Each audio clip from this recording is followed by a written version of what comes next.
الله من قرأ الفاتحة. بسم الله الرحمن الرحيم.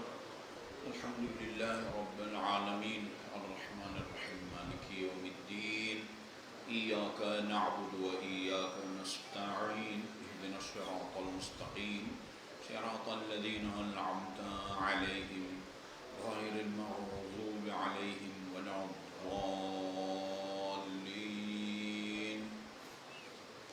بسم الله الرحمن الرحيم. الله أحد الله الصمد لم يلد ولم يولد ولم يكن له كفوا أحد. بسم الله الرحمن الرحيم. الله أحد الله الصمد لم يلد ولم يولد ولم يكن له كفوا أحد. بسم الله الرحمن الرحيم. الله أحد الله الصمد لم يلد ولم يولد ولم يكن له كفوا أحد. اللهم صل على محمد وآل محمد. أعوذ بالله من الشيطان اللعين الرجيم. بسم الله الرحمن الرحيم. الحمد لله الذي لا يبلغ مدحته القائلون ولا يحصي نعماءه العادون، الذي لا يدركه بعد الهمم ولا يناله غوص الفتن، والصلاة والسلام على خير خلقه وأشرف بريته الذي سمي في السماء بأحمد وفي الأرضين بأبي القاسم محمد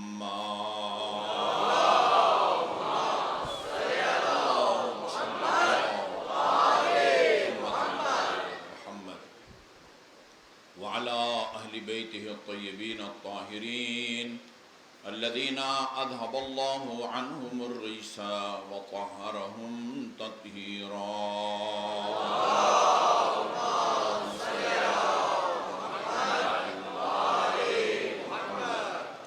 واللعن الأبدي على أعدائهم أجمعين.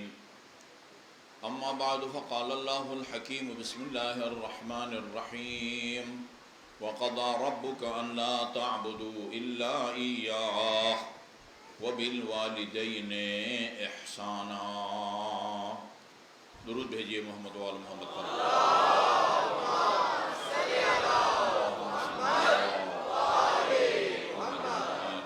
محمد. یہ بار بار سٹیج سے آپ حضرات کی خدمت میں درخواست کی جا رہی ہے آگے آئیں. میں عراق میں رہا ہوں، وہاں اس طرح کا جب ماحول ہو، آگے گنجائش ہو اور پیچھے نہ ہو، تو مومنین کو آگے لانے کے لیے وہاں ایک خاص نسخہ استعمال کیا جاتا ہے. وہ نسخہ ہم سب کا مشترک ہے، اس لیے ہم اس کو استعمال کرتے ہیں. وہاں قائم آل محمد کا لقب بولتے ہیں، اس کے نتیجے میں سب کھڑے ہو جاتے ہیں. بالحجت القائم.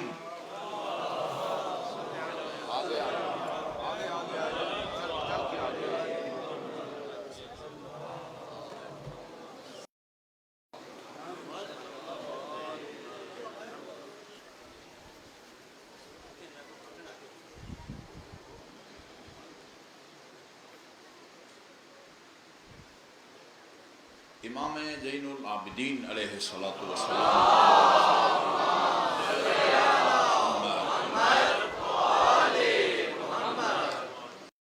فرمان ہے جو مختلف مناسبتوں پر اپنے سامعین اور شرکاء کی خدمت میں، ناظرین کی خدمت میں عرض کرتا رہتا ہوں.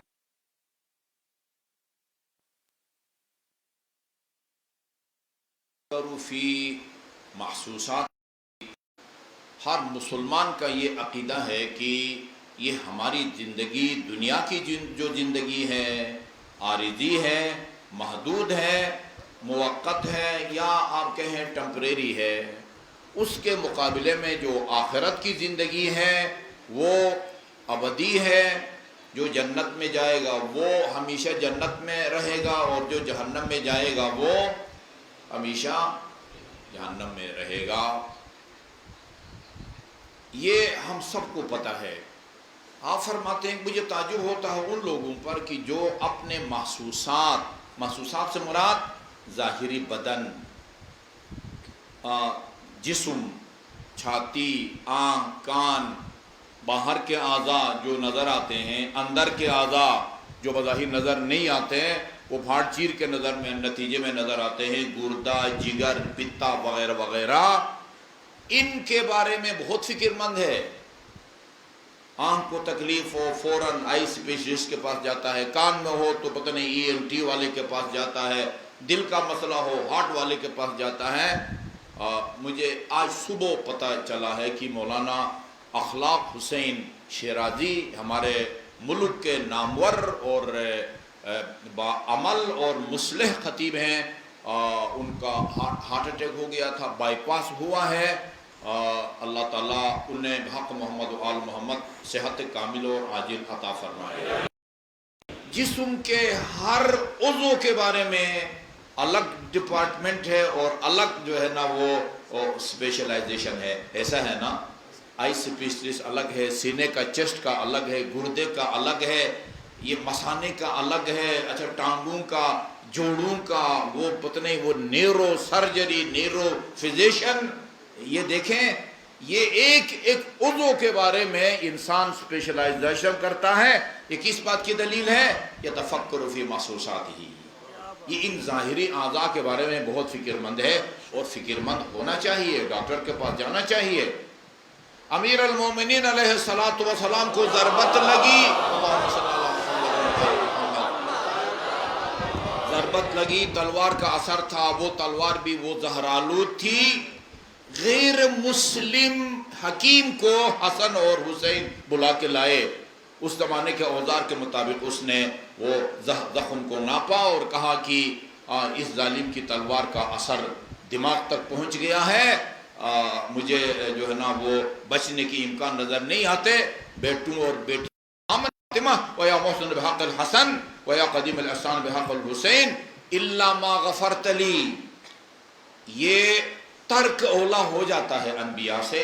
ایک نبی بیمار ہو جاتا ہے اور ڈاکٹر کے پاس نہیں جاتا، ہر زمانے میں طبیب رہا ہے، ڈاکٹر کے بعد طبیب کے پاس نہیں جاتا، وہی کہا کہ جس نے مجھے یہ مریض بنایا ہے، جس نے یہ بیماری دی ہے، وہ میری حالات سے باخبر ہے، وہی مجھے ٹھیک کرے گا۔ اللہ تعالیٰ کا خطاب آیا، میں نے ایک سنت قائم کی ہوئی ہے جی، جب تک وہ جو ظاہری اسباب کا یہ سہارا نہیں لے گا، میں علی کل شیء قدیر ہوں۔ دوائیوں کے اندر، جڑی بوٹی کے اندر بھی شفا ڈاکٹر نے نہیں رکھی، حکیم نے نہیں رکھی ہے، میں نے رکھی ہے، لیکن جب تک وہ دوائی استعمال نہیں کرے گا میں اس کو شفا نہیں دوں گا۔ یہ سنت الہی ہے۔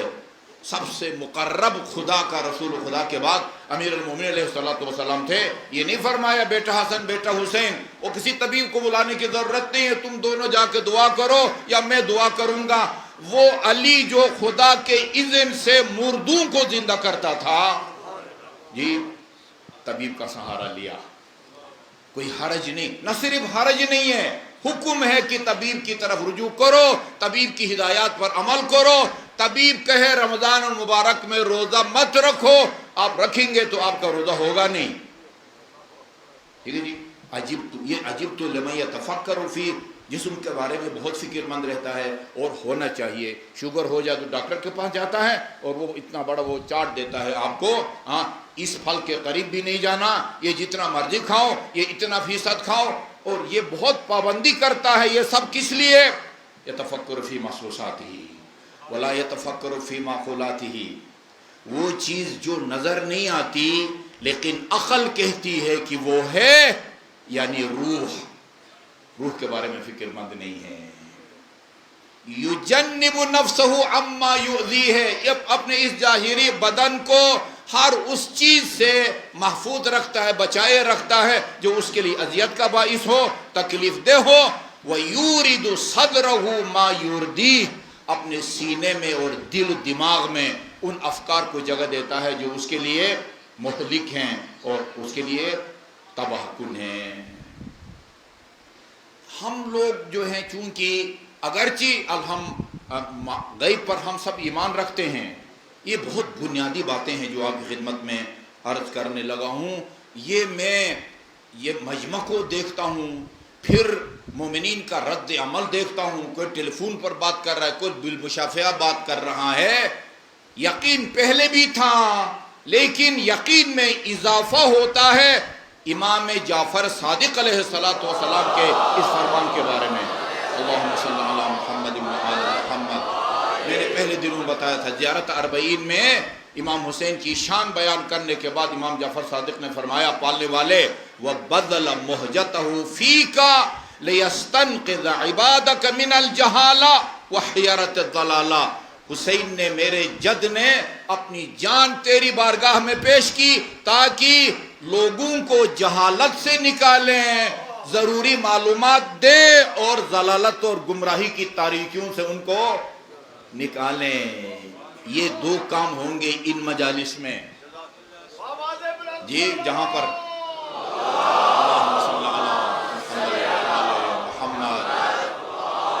دیانت کا تقاضا ہے کہ یہ نقطہ بھی عرض کروں یا علی، دیانت کا تقاضا ہے کہ یہ نقطہ بھی عرض کروں، جو کچھ ہو رہا ہے میں بول رہا ہوں، جی آپ سن رہے ہیں، لائیو پروگرام میں دنیا بھر میں پروگرام سنا جا رہا ہے، اس کے اگر کسی کو ہدایت ملتی ہے، کسی کو معلومات ملتے ہیں، محمد و آل محمد کی تعلیمات سے لوگ آگاہ ہو رہے ہیں، امیر المومنین کے حقیقی فضائل سے آگاہ ہو رہے ہیں، اس میں ان مومنین کا ہاتھ ہے، یہ ان لوگوں کے مرہون منت ہیں اور ان کی برکتیں ہیں جن کے تعاون سے یہ سارا پروگرام ہو رہا ہے۔ یہ جو فرمایا ہے امیر المومنین سے خطاب کر کے رسول خدا نے، یا علی لَأَن يَهْدِيَ اللَّهُ بِكَ رَجُلًا وَاحِدًا خَيْرٌ لَكَ مِمَّا طَلَعَتْ عَلَيْهِ الشَّمْسُ۔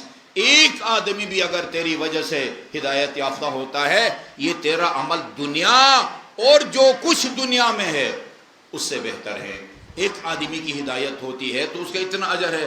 الحمدللہ مجھے پتا ہے میں کون ہوں، فارسی میں کہتے ہیں مانانم کی مندانم، سب سے زیادہ اپنے بارے میں میں جانتا ہوں، میں ملک کی سطح پر بھی نہیں، پنجاب کی سطح پر بھی نہیں، پنڈی ڈویژن کی سطح پر میرا شمار متوسط خطبہ میں بھی نہیں ہوتا، لیکن میرے ایک ساتھی نے بتایا 65 کی جو آپ کی مجلس ہے 10 لاکھ آدمیوں نے سنا ہے۔ یہ کس کی برکتیں ہیں؟ یہ نواسہ پیغمبر کی قربانی کی برکت ہے۔ لِيَسْتَنْقِذَ عِبَادَكَ، مجھے آپ بتائیں، یہ نواسہ پیغمبر یہ جان کی قربانی نہ دیتے، جان سے زیادہ عزیز اور محترم اہل بیت کی چادروں کی قربانی نہ دیتے، یہ مجمع ہوتا؟ یہ ساری دنیا یہ باتیں سنتی، یہ حقوق الناس سنتے، یہ عقائد سنتے؟ یہ نواسہ پیغمبر کی قربانی کا نتیجہ ہے۔ ہم اگرچہ غیب پر ایمان رکھتے ہیں، خدا کے قائل ہیں، توسل کے قائل ہیں، ہم سب کچھ ہے، لیکن اس دنیا میں رونما ہونے والے خوشگوار واقعات، میری خوش قسمتی ہے، میں تقریباً 1986 سے اسلام آباد میں تدریس کر رہا ہوں، مجھے تجربہ ہے، میں ایک ایک کے چہرے کو دیکھ کے مجھے اندازہ ہوتا ہے کہ وہ کتنے فیصد جو ہے نا وہ میرے معروضات کو سمجھ رہے ہیں۔ جی خدا کا لاکھ شکر ہے کہ میں ایسے مجمع سے مخاطب ہوں کہ اللہ تعالیٰ نے اس کو صلاحیت دی ہے کہ وہ اس کی روح میں محمد و آل محمد کی تعلیمات جو ہے نا وہ اترتی ہے، لہذا مجھے اللہ کا شکر ادا کرنا چاہیے۔ غیب پر ایمان ہم رکھتے ہیں، لیکن اس دنیا میں رونما ہونے والے خوشگوار واقعات اور ناخوشگوار واقعات، ان کے ہم مادی اسباب تلاش کرتے ہیں۔ یہ خوشگوار واقع ہو گیا، کیوں یہ واقع پیش آیا؟ یہ ناخوشگوار پیدا ہو گیا واقعہ کیوں پیش آیا؟ ہم اس کے مادی اور ظاہری اسباب کو تلاش کرتے ہیں، جبکہ ان میں سے بہت سارے خوشگوار واقعات کے پیچھے اور ناخوشگوار واقعات کے پیچھے ظاہری اسباب نہیں ہوتے، باطنی اسباب ہوتے ہیں جن کی طرف ہم متوجہ نہیں ہوتے۔ ان کی طرف ائمہ معصومین نے ہم کو متوجہ کیا ہے، ان کی طرف توجہ کی ضرورت ہے۔ میں حقوق کی بات کر رہا تھا، کل میں نے وہ حقوق زوجین کو بیان کیا، اس لیے کہ یہ میرے سامنے بہت سارے حقوق